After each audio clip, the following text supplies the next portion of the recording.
अतिवृष्टीनंतर महाराष्ट्र सरकारनं शेतकऱ्यांना आर्थिक मदत देण्यासाठी कोणताही प्रस्ताव केंद्राकडे पाठवला नाही। केंद्रीय कृषी मंत्री शिवराज सिंह चौहान यांनी लोकसभेमध्ये माहिती दिली। 1,10,309 हेक्टर शेती नष्ट झाल्याची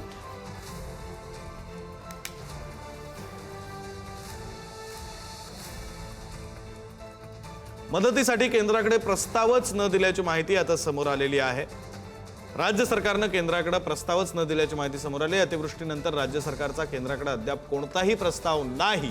राज्य सरकारनं केंद्राला प्रस्ताव दिला नसल्याची माहिती केंद्रीय कृषी मंत्री शिवराज सिंह चौहान यांनी लोकसभेमध्ये बोलताना दिली। 1,10,000 हेक्टर शेती नष्ट झाल्याची राज्य सरकारनं केंद्राला माहिती दिलेली आहे, तर मदतीसाठी केंद्राकडे प्रस्तावच न दिल्याची माहिती समोर आलेली आहे। त्यामुळे राज्य सरकारनं प्रस्तावच दिला नाही, त्यामुळे केंद्रातून मदत आली नाही, अशी काहीशी ही भूमिका आता मांडली जाते। केंद्रीय कृषी मंत्री शिवराज सिंह चौहान यांनी राज्य सरकारनं केंद्राकडे प्रस्तावच पाठवला नसल्याचं लोकसभेमध्ये म्हटलेलं आहे। लोकसभेमध्ये त्यांनी ही माहिती दिली। आपले प्रतिनिधी शिवाजी काळे आपल्यासोबत जोडले गेलेले आहेत। अधिकचे तपशील त्यांच्याकडून घेऊया। शिवाजी, काय नेमकं लोकसभेमध्ये बोलताना शिवराज सिंह चौहान यांनी म्हटलेलं आहे? सिंह चौहान यांनी एका लेखी प्रश्नाला हे उत्तर दिलेलं आहे। खरं तर राज्यामध्ये जे नुकसान झालेलं आहे या संदर्भामध्ये राज्याचे मुख्यमंत्री उपमुख्यमंत्री एकनाथ शिंदे यांनी पंतप्रधान नरेंद्र मोदी यांची भेट घेतली होती। मात्र ज्या पद्धतीने हे उत्तर आलेलं आहे हे आश्चर्यकारक आहे। दुसरी गोष्ट अशी आहे की एकीकडे राज्य सरकार म्हणतंय की 1,10,309 हेक्टर शेतीचं नुकसान झालंय, मात्र केंद्र सरकार म्हणतंय 14 लाख हेक्टर शेतीचं नुकसान झालेलं आहे। ते एकंदरीत जर पाहायला गेलं तर दोन्हीमध्ये देखील तफावत आहे। आणि दुसरा मुद्दा असा आहे की यामध्ये मदतच मागितली गेलेली नाहीये असं लेखी उत्तरामध्ये आपल्याला पाहायला मिळालेलं आहे। त्यांचं म्हणणं आहे की राज्य सरकारने या संदर्भामध्ये कुठलीही लेखी मदत मागितलेली नाहीये किंवा तसं पत्र देखील त्यांना मिळालेलं नाही, तसा प्रस्ताव त्यांच्याकडे आलेला नाहीये। त्यामुळे एक प्रकारे राज्यामध्ये दोन ठिकाणी सरकार आहे असं करताना पाहायला मिळतो। मात्र राज्याच्या शेतकऱ्यांचा जेव्हा प्रश्न असतो तेव्हा केंद्रामध्ये अधिकची मदत जी मागणं अपेक्षित असतं ती झाली नाही का असा प्रश्न या निमित्ताने उपस्थित होतो। आणि कारण ही आकडेवारी सांगताना पाहायला मिळते त्याच्यामध्ये केंद्राचं त्यांनी जे उत्तर दिलं त्याच्यामध्ये 2 टप्प्यात राज्याला मदत देखील दिलेली आहे। त्याच्यामध्ये केंद्राचा वाटा 132 कोटी आहे असं देखील त्यांनी म्हटलेलं आहे। तर एकंदरीत जर पाहायला गेलं तर शेतकऱ्यांच्या प्रश्नावरती ज्या पद्धतीने राज्य सरकारने केंद्राकडे मदत मागणं अपेक्षित होतं ते झालं नाही का असा प्रश्न या निमित्ताने उपस्थित होतो। आणि या संदर्भामध्ये जो लेखी प्रश्न विचारण्यात आला होता त्या प्रश्नाला उत्तर देताना केंद्र सरकारने स्वतः हे उत्तर दिलेलं आहे। त्यामुळे एकंदरीत पाहता या संदर्भात केंद्र सरकारची भूमिका आणि राज्य सरकारची भूमिका स्पष्ट होते आणि राज्यातील शेतकऱ्यांच्या प्रश्नासंदर्भात राज्य सरकार किती गंभीर आहे या निमित्ताने पाहायला मिळतं।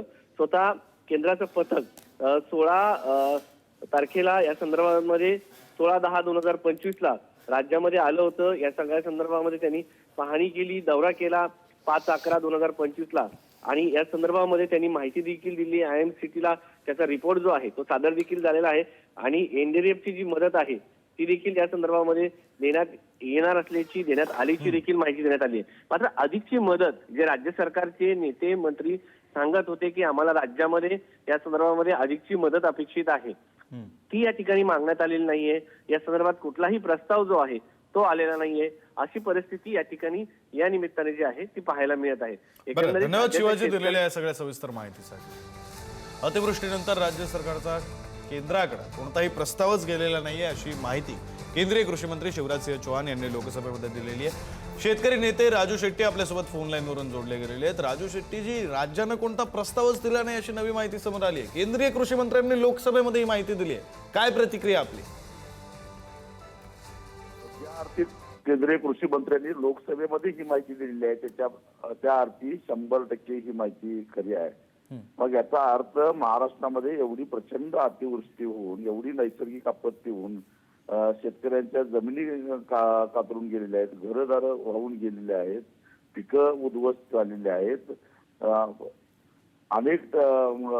अनेक सर्कलमध्ये अतिवृष्टीच्या दुप्पट तिप्पट पाऊस झालेला आहे आणि असं असताना सुद्धा जर का प्रस्तावच पाठवत नसेल तर हा किती बेजबाबदारपणा आहे। आणि दुसऱ्या बाजूला केंद्रानं मदत केली तर आम्ही मदत करू असं म्हणायचं, शेतकऱ्याला मदत करत असताना आम्ही कंजूसपणा करणार नाही असं म्हणायचं। आणि मुळात केंद्राकडे प्रस्तावच पाठवलेला नाही.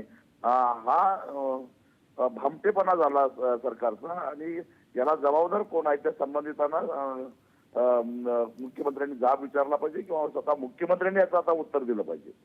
राजू शेट्टीजी, पण काय कारण असेल? म्हणजे मदत न मागण्याचं, प्रस्तावच न पाठवण्याचं काय कारण असेल? शेतकऱ्यांचं नुकसान झालं हे दिसतंय, तरीही प्रस्ताव नाही पाठवला. काय कारण असू शकतं असं वाटतंय आपल्याला?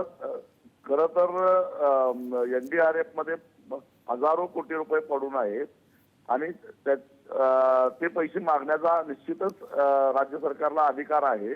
पण मला असं वाटतं की कदाचित ते पैसे इतरत्र वापरायचे असावेत म्हणून केंद्र सरकारनं अनऑफिशियली राज्य सरकारला सांगितलेलं असणार की तुमच्या आता सध्या काही निवडणुका नाहीत, तेव्हा तुम्ही आम्हाला काही जास्त त्रास देऊ नका. आम्हाला बिहारला द्यायचं आहे, आम्हाला पंजाबला द्यायचं आहे, आम्हाला इतरत्र ते पैसे वापरायचे आहेत असं खरं तर वरून राज्य सरकारवर दबाव आलेला असण्याची शक्यता जास्त आहे. परंतु राज्य सरकारनं महाराष्ट्रातल्या शेतकऱ्यांचा विश्वासघात केलेला आहे, त्याचं उत्तर आता मुख्यमंत्र्यांना द्यावंच लागेल. बरं, धन्यवाद राजू शेट्टीजी, तुम्ही दिलेल्या या सगळ्या प्रतिक्रियेसाठी.